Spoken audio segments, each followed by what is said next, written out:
janam na janam na sundarim kavitam va jagadisha kamaye mama janmani janmanishwari bhavatat bhaktirahaitu ki tvai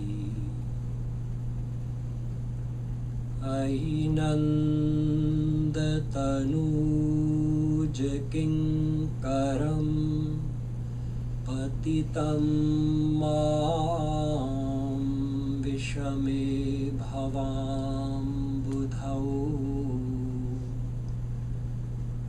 kripaya tava pada pankajasthita dhuli sadrisham vichintaya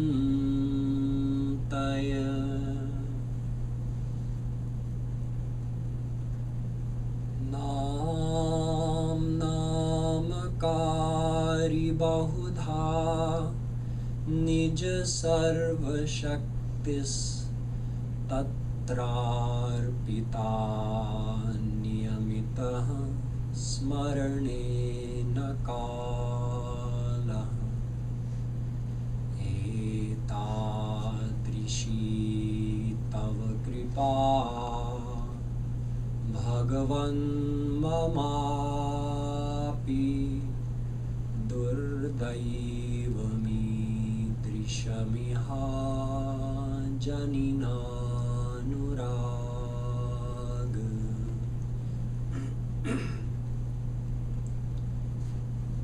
Trinadapi sunichena tarorapi sahishnuna amanina manadena kirtaniya sada harihi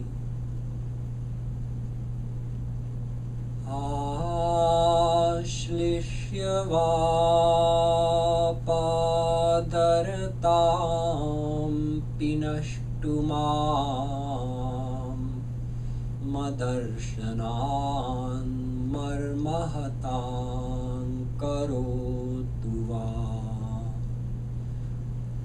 yatha tatha va vidadhatu lampato mat punyanathastu saivana parah yo brahmanam vidadhati purvam yo vai vedanscha prahinoti tasmai tagvangha devamatma buddhi prakasham mumukshurvai sharanamaham prapadye.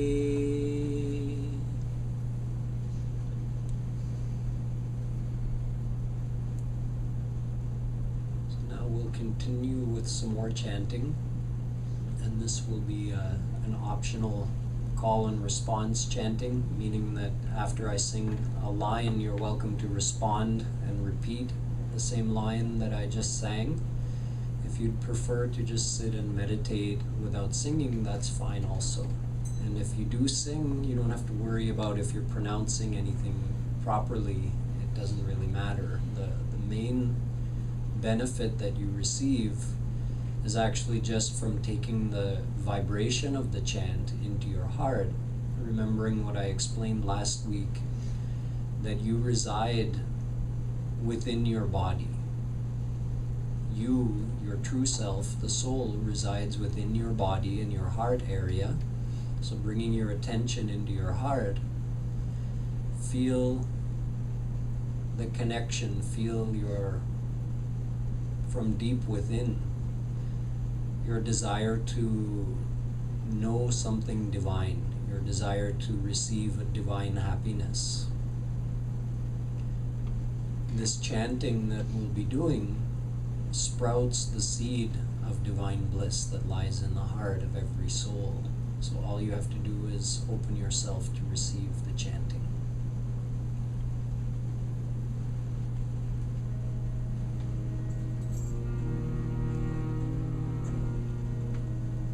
We'll be chanting Gopal, Radhe Krishna, Govinda, Govinda. These are all names of God. Gopal, Govinda, Radhe, Krishna. Gopal, Radhe, Krishna, Govinda, Gopal.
I spoke to you on the topic of finding stability and finding peace in a chaotic world.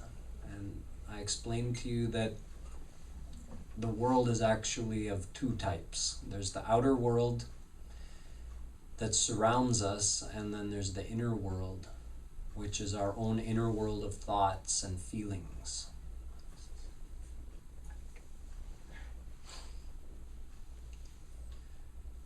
And that if we want true stability, then we have to connect to something inside that gives us peace and contentment, and not look for that from the outer world, because the outer world has a nature to always keep changing,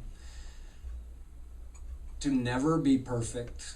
So if we're hoping for stability and we're looking to the outer world to find it, we're bound to be disappointed and experience constant disruptions in our life. Whereas if we find something inside that's stable and constant, then it doesn't matter what happens in the outer world. Our inner world remains calm.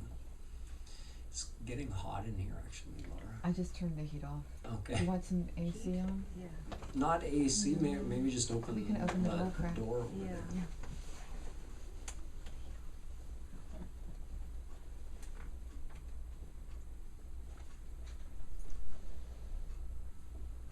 So this week we're going to talk more about that thing that we're looking for, that we need to get, that's going to make us feel whole and complete.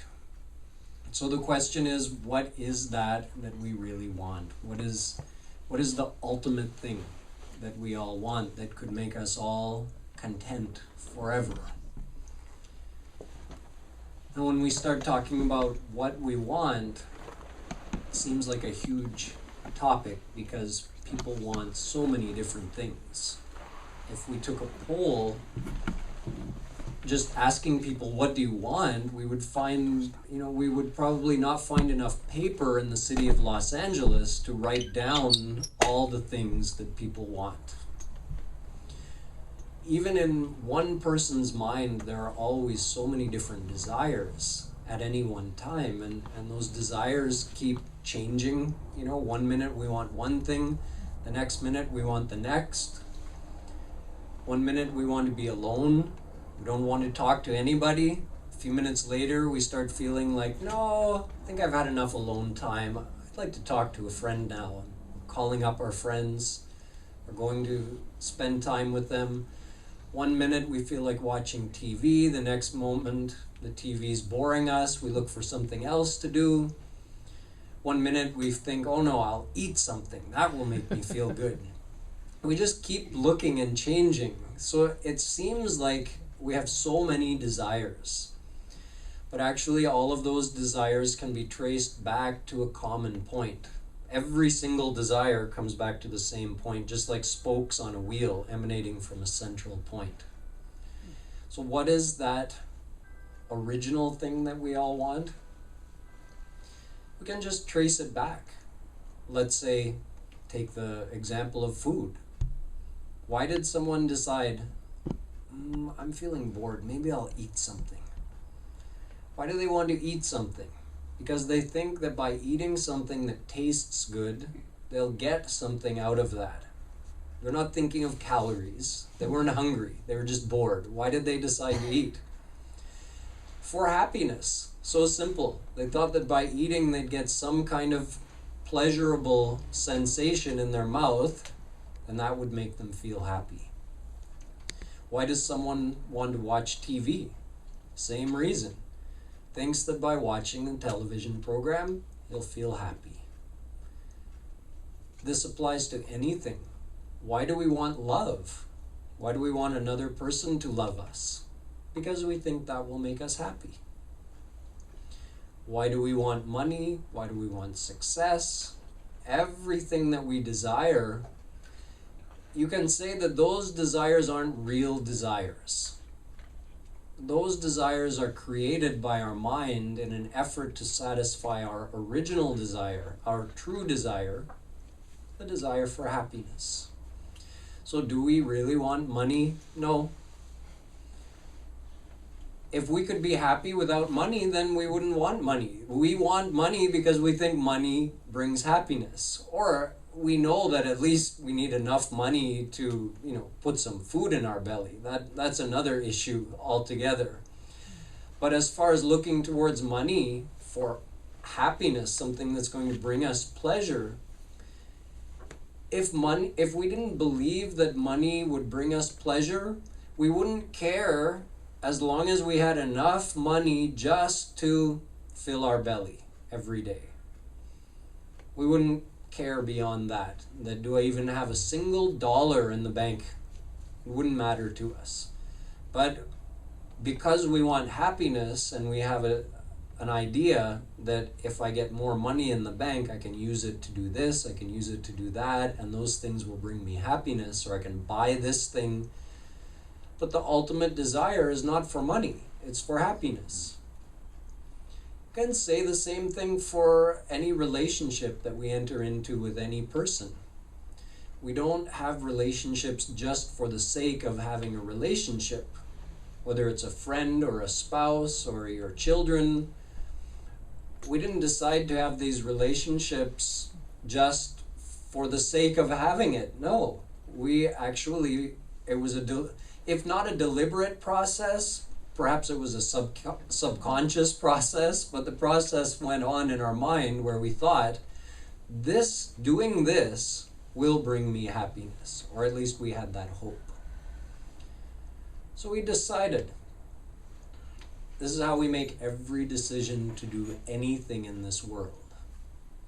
Even things we don't want to do. Why do we do them? Because we think that if we don't do them, we'll experience less happiness or even unhappiness. For instance, going to work. Maybe you have a job that is just work. It's not that enjoyable, but you have to do it. Why do you do it? Because if I don't go to work, I won't make money and I won't get food. I won't be able to get the things I need or the things I want. It all revolves around happiness. The Bhagavatam says, Sukhaya dukkha mokchaya sankalpahi karmina. This verse says there's two reasons for everything we do. Sukhaya dukkha mokchaya. Sukh means happiness and dukh means unhappiness. Mokchaya means freedom from that dukh and the attainment of sukh. That's what we want. This verse says we want those two things. We want happiness and we want to avoid or be free from unhappiness or pain. But we can even reduce these two to one. Because if you have happiness, it means you're not experiencing pain or displeasure at that time. It's understood. You can't be both happy and unhappy at the same time. So it's redundant to say, I want happiness and I don't want pain. Just like it would be redundant to say, I want to be healthy and I want to be disease-free. So you don't even have to say, I don't want unhappiness. You just say, I want happiness. And that covers the whole thing. So we all want happiness. The question is, what kind of happiness do we need? To understand what kind of happiness we need that could actually satisfy us forever, we need to know who we are first. Because that happiness has to be related to who we are. Understand it like this. We are not our body. We are not our senses. We are not our mind. Because I say my body, my senses, my mind. So what is mine cannot be me. Simple logic. If it's my body, then my body is not me. Just like my car, you say my car, I drove here in my car. So you don't get confused thinking that I drove here in me. No, you know you are not your car. You ride inside your car. So you are not your body. You are not your senses, meaning your I don't mean your eyes, but your sense, your ability to see, that subtle sense of sight that functions through the physical eyes, the sense of hearing, sense of taste, smell, and touch. Those are all your senses, so they cannot be you. And even your mind is not you. This is where it gets a little abstract, because, the body is something that we can see definitely. When someone dies, we see that the body is left behind. If someone has died and before the funeral at the wake there's a viewing, so you knew the person or you were a family acquaintance and you went to the wake. So who are you going to see at the wake? Are you going to see that person, let's say your friend John? No, I'm not going to see John. I'm going to see John's body. I'm going to see his body one last time. Well, where did John go? I don't know where he went, but he's not in his body anymore, I can tell you that, because his body is not alive. If John were there in his body, then his body would not be lying there dead. So that's more concrete. We can grasp that I am not the body. But when we say I am not the mind, that's much more abstract, because we think and feel with our mind. And that's generally what we associate our identity with, is our feelings and our thinking. But in fact, our true self is even beyond the mind. The mind is yet another tool that we use, just like this body is a vehicle for us. Well, our mind is a tool we use to think and feel with. But our true self is even deeper than the mind. So the true self is said in Sanskrit to be Atma, the soul. The soul is beyond the body, although it resides within it. It's beyond the senses, which is why it can't be perceived by any sense or any scientific instrument. It can't be perceived or measured, can't be seen, can't be touched, can't be heard. So it's beyond our body, beyond our senses, and beyond our mind, which means, in fact, our mind cannot understand what I is. I meaning the soul. With your mind, you can't understand who you are. It's almost like a contradiction, yet it's a fact. Because the soul is divine, and the mind is just a material energy which the soul uses. It's with the mind and soul are together, but mind is one thing. It's a material energy, and the soul is the real you. So soul has these two main possessions, the mind and the body. But you means the soul. So there's a few descriptions in our Sanskrit scriptures that you might find interesting. Like Shvetashvatar Upanishad says, Naiva stri napumaneshu. The soul is neither feminine nor masculine. Souls are not gender specific. A soul could be born in any body. So you could be born as a man one life and a woman the next, and vice versa. Nainam chindanti shastrani, nainam dahati pavakah, nachainam kledayanti apo, na shoshayati marutah. The Gita says the soul can't be cut with any weapon. The soul can't be burnt by any fire or explosion or anything. The soul can't be made wet by any water, and the soul can't be dried out by the wind. Because these are all material things, and the soul is actually beyond material energy. Ajo nitya shashvatoyam purano nahanyate hanyamane sharire. This is also from the Gita. It says that the soul is not killed by physical death. Meaning when your physical body dies, your soul doesn't die. Your soul can never die. It was never born, and it will never die. Each individual soul has existed since eternity. Vasansi jirnani yatha vihaya navani grihnati naro parani tatha sharirani vihaya jirna nyanyani sanyati navani dehi. Also from the Gita. The soul merely moves on and takes another body. Just like you change clothes when you get tired of the ones you're wearing, your soul just takes another body. This body is just like the outer garment of the soul. So the soul never dies, and that is your true self. So soul is not the body, because soul resides within the body, and soul is not the mind.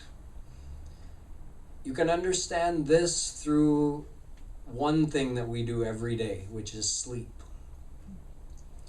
When you sleep, first you dream, so at that time your mind is active. But then there comes a point when we enter into deep, dreamless sleep. In other words, our mind just becomes quiet. There's no activity of the mind at that time. At that time, we actually have no awareness of our own existence. Like a person in a coma. The person is still alive, but when their mind is inactive, they're not aware of what's going on. They're not aware of their own existence. They're not aware of anything because the mind is dormant. But when we wake up, the continuity is maintained. When you wake up, you feel that I am the same as I was before I went to sleep. It's the same me. The same me who fell asleep is the same me who just woke up, even though there was an interval where I wasn't aware of myself. So you can infer from this that you are not your mind, because your mind was dormant at that time, yet you still existed. So you means your soul. So all of this means that the soul is a very subtle energy, which is beyond all Mayic, all material energies, beyond the body, beyond the senses, and beyond the mind. So it means that if that is our true identity, as the soul, as Atma, then we need a happiness that relates to our soul, not a happiness that is only for our body or senses or mind. If it's limited, if the reach of that happiness is only up to the body or senses or mind and it doesn't reach the soul, then it won't bring us perfect happiness. With this knowledge now, we can explain something which has confounded us for our whole life, confused us.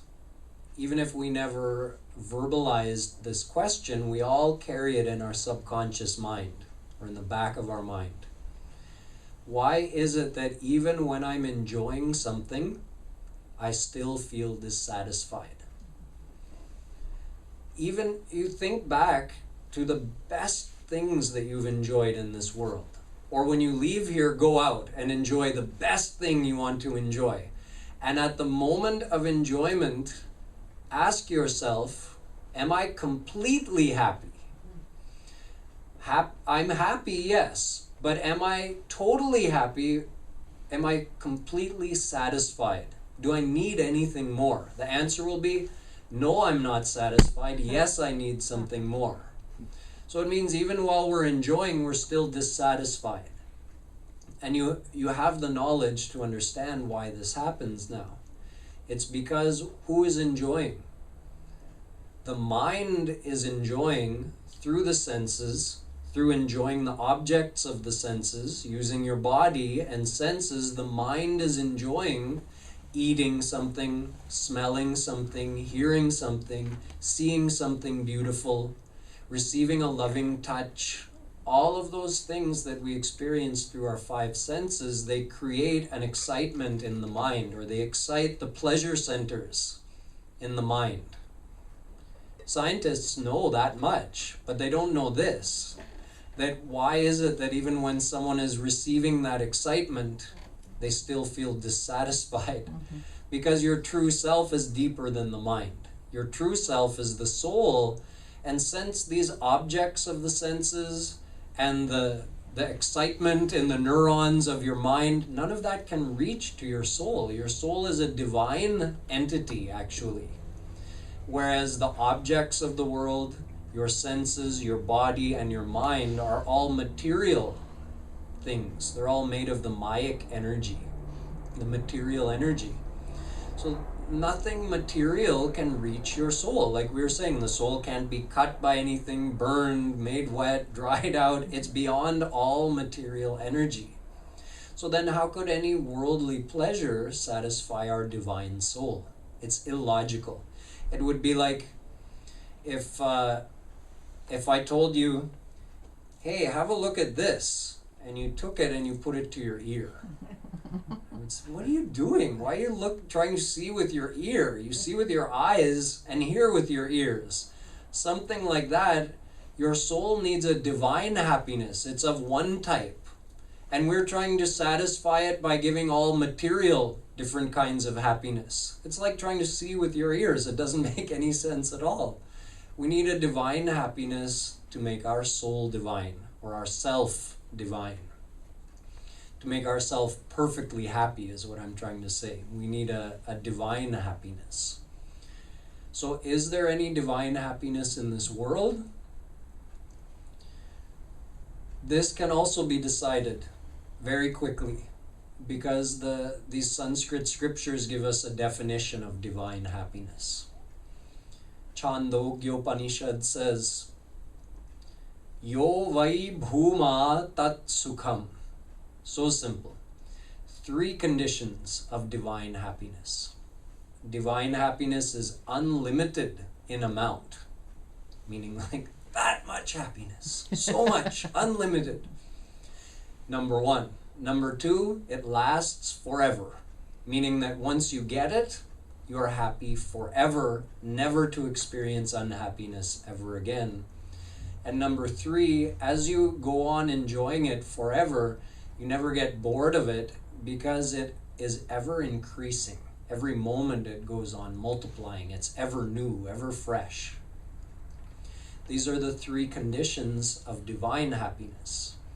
So now ask yourself, in all of your years, in all of the exploring you've done in this world, and I don't just mean traveling, by exploring I mean all the experimenting we've done. Will this give me happiness? Will that give me happiness? Will this person make me happy? We've traveled around the world, at least mentally, looking for happiness. Have we ever found such a happiness that satisfied even 1, let alone 3 of these conditions? And your own experience tells you no. There is happiness in this world, but it doesn't fit that description. It's never of unlimited amount. It never lasts forever. And even while I'm enjoying it, instead of multiplying, in fact, the opposite happens. It decreases. Let's say there's somebody that you love very much. And when you look at their face, their beautiful face, you feel happy. So, number 1, is the happiness you experience unlimited? No, it's not. It's a lot, but it's not unlimited. It's not infinite. Number 2, does it last forever? So you might say, well, if I could keep looking at them, it would last forever. Okay, let's try an experiment. Sit across from this person that you love so much and stare into their beautiful face non-stop. What if, we put some kind of restraint on you so that you could only look straight ahead, and you had to keep looking at this person for 2 hours, 3 hours, 4 hours, 5 hours. Eventually you wouldn't even perceive their beauty anymore. You would start perceiving their faults. Oh, their nose is kind of crooked. I never noticed that their eyes are not exactly symmetrical. Oh, look at that blemish on their skin.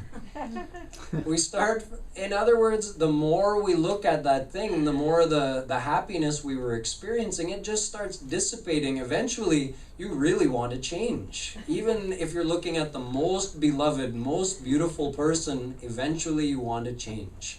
So it means the happiness disappeared. It decreased and then it vanished totally.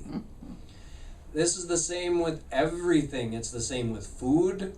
What food can you eat and go on eating? Nothing. No matter how much you enjoy it, the first bite is the best. Then it goes on decreasing until eventually you stop eating that thing, because if you keep eating it, just like you keep staring at the same person's face, you get tired of it. You keep eating the same thing, you'll get tired of that. You'll get sick of it. You want to change. You want to stop eating that thing. So this is the nature of worldly happiness. It's utterly confusing because you enjoy the thing, and the same thing you enjoy for some reason becomes boring to you. So this is because we're not giving happiness to our soul by enjoying all of these things. We're just giving excitement to our mind. So even at the height of our enjoyment, the first bite, the first moment when you've been separated from your loved one and you're reunited and you embrace them and you feel so happy, even at the height of your enjoyment, your soul is still not satisfied. Your soul is still saying, I need more, I need something more. And mind is feeling, what more? Tell me what? But that's the thing, that the communication between the soul and the mind is in a very general way, meaning that from deep inside, our soul is emanating that desire for divine happiness. And the mind receives that emanation and gets the feeling. That's where the feeling comes from. I need something to make me happy. Why do we desire happiness? Because that desire is coming from the soul. But then the mind doesn't know exactly how to interpret it, like, what is the kind of happiness that could make me satisfied forever? Where is that happiness? Mind doesn't know those things. All it knows is, I feel restless. I need to find something to make me happy. So in fact, you can say mind is trying to make the soul happy, but it doesn't know how. So the only way to find out how is to go to someone who has found soul-satisfying happiness. Those people are called saints. So the saints tell us that God is divine happiness. So God is for your soul, and anyone or anything of this world can give excitement or pleasure to your mind, but it can't give satisfaction to your soul. This is what saints say, that if you want divine happiness, then you need God. Again, a simple logic. God is divine, your soul is divine.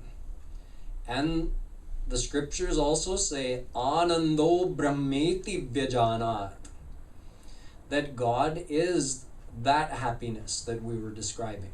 Unlimited, everlasting, ever-increasing happiness is God. So if you find God, then your soul will be happy forever. And if we keep having the faith that we're going to find happiness from this world, then we'll keep getting more of what we have now. Exactly the same. Some happiness, never fully satisfied. Some disappointments, again some happiness, but wondering, why am I not fully happy? I need something more.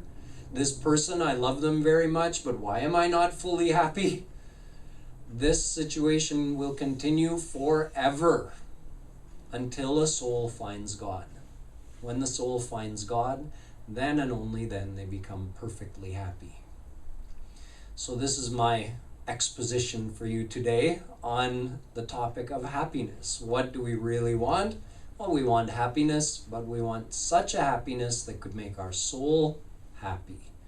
And that could only be a divine happiness. Since our soul is divine, we need divine happiness, and divine happiness is only God. So we have to attain God. So does anyone have anything they'd like to ask on this topic before we do a little more chanting? Yes. So there are infinite souls Yes. in this world, and they're just reincarnating into different bodies just because our soul is looking or searching for God. Yes. Very well said. My question then is, are we really able to find God? Yes. And see, someone may wonder, but how do I know for sure? That's where intelligent faith comes in, not blind faith, intelligent faith. It's something like setting a goal that you've not yet attained. Like, let's say someone decides, I want to become president of the United States. So how does that person know what is the pleasure that he'll receive or she'll receive when they become president? They've never experienced that pleasure in this life, so how do they know? They don't know, but they're setting their sights on something beyond their current experience. Something like that, God is beyond our current experience. But based on the word of others, meaning saints, those who have attained God, they say, I've attained God. God is perfect happiness. You can also attain God if you do this. So then at that point, a person has a choice. They can say, I don't believe you. And then the saint says, okay, what can I do? You know? Or they can decide to say, well, I don't have any proof right now because I'm not there. But the saint is not asking me to have blind faith. The saint is saying, do this and you'll attain God. That's your proof. When you attain God, you get the proof. So it is a matter of faith in the beginning, that we decide based on someone else, an expert, a spiritual expert, telling us it is possible and this is the path. Do it. And we say, okay, I believe you because I want that. It makes logical sense to me and I want that. So I'm going to follow this path. And luckily we don't have to wait until the very end to get even a shred of proof. You get the ultimate proof when you attain God, but along the way you get experiences that show you you're on the right path. Mm-hmm. So you do get proof along the way as well. Your own experience tells you. You don't get any physical proof, and you can't necessarily share that proof with someone else, but your own experience tells you you're on the right path.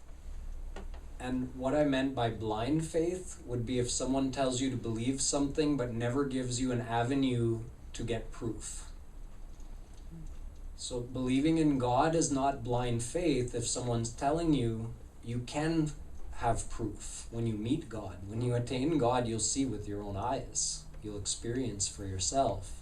So that's not a blind faith. But if someone just says believe it and doesn't give you a means of attaining that thing and getting the proof, then that would just be blind faith. The need to be active in the world never goes away. As long as you have a physical body, you need to be active, as you were saying, in the world. Everybody has to do that. So I think what you're getting at is how to integrate that spiritual consciousness into that waking, active life. Mm-hmm. And that's something that happens naturally over time. This chanting meditation that I've been teaching, as it sprouts that seed of divine love, that it creates that connection, a real connection between you and God in your heart. And it actually blossoms into a kind of consciousness you can call divine love consciousness. It's something you feel more when you're meditating, more acutely, you can say. It's like you're in it, you're absorbed in it. But and in the beginning, then someone stops meditating and they enter in their normal worldly consciousness and do what they have to. But eventually those two integrate. And the consciousness that you're in when you're meditating becomes your waking consciousness, and you are able to function in the world like that. But that happens over time. It's not really something it's not a forced integration. It's something that the more you practice this, the more that fills your consciousness with that feeling of peace and comfort, satisfaction, happiness. And it just stays there. It starts here and it kind of goes everywhere, and it stays there throughout your day. Even if you're active, even if you're busy. Not that, until God realization, stress will always be there, anger, jealousy, all those things are there in the mind, but they become less and less and less and less. I thought you said souls are not born. They've always been there, right? Yes. Are souls born into this world? Born in the sense that our soul comes from wherever our last life was and enters the womb of whoever our mother is in this life, enters that embryo growing, and that becomes our body for this life. So that is our birth. This doesn't end. This process doesn't end until we attain God. And attain, what does that mean? Attain God means, how can I put it simply? It means you know God, and it means you see God, just like you can experience this world with your 5 senses. You can experience God in the same way. So attaining God means meeting God face to face. But that doesn't happen, right? That doesn't happen, I'm assuming. Well, that's what I was talking about before. Saints tell us that it does happen, that uncountable souls have attained God in the past. We're the ones who are left behind.